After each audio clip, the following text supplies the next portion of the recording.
नमस्कार, स्वागत आहे तुमचं अन्नपूर्णा किचनमध्ये।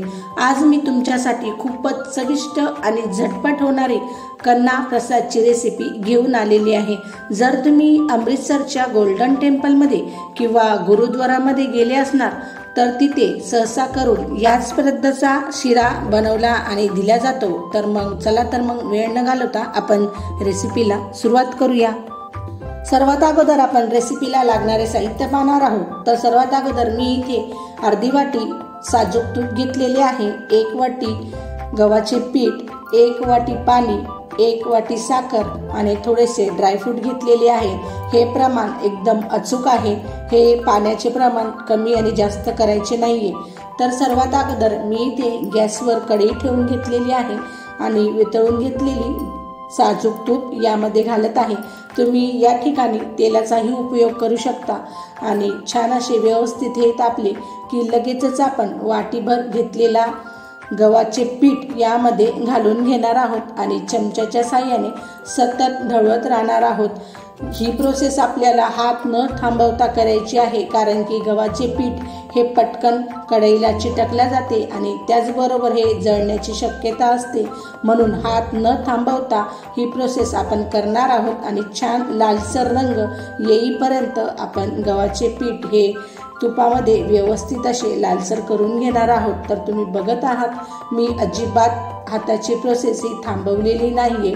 सहज 4 ते 5 मिनिटापर्यंत तुम्ही पाहू शकता याचा रंग खूप वेगळा झालेला आहे। म्हणजे जसे पार्लेजी बिस्किटचा कलर असतो त्याच पद्धतीने याचा कलरही झालेला आहे। आता छान असे आपले पीठही शेकलेले आहे। आता लगेचच आपण यामध्ये 1 वाटी पाणी घालणार आहोत।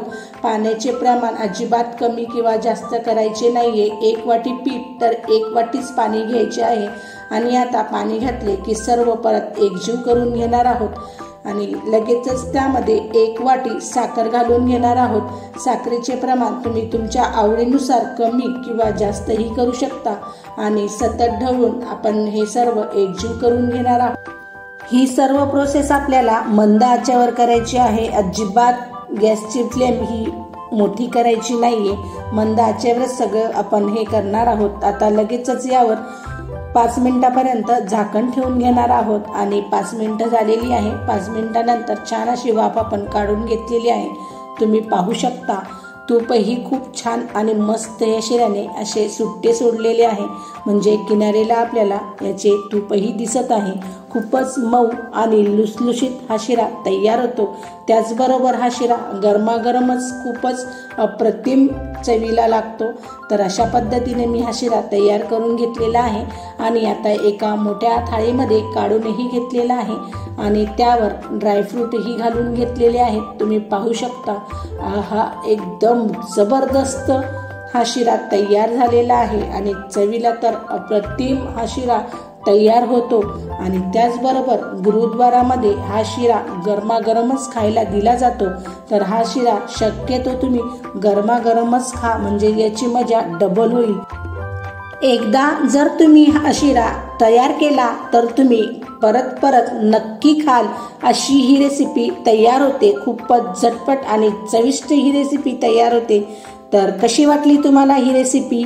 तुम्ही ही अशाच पद्धतीने ही रेसिपी नक्की ट्राय करा आणि मला कमेंट्समध्ये नक्की कळवा। अशाच नवनवीन रेसिपी पाहण्यासाठी व्हिडिओला लाईक, शेअर आणि सबस्क्राईब करायला विसरू नका।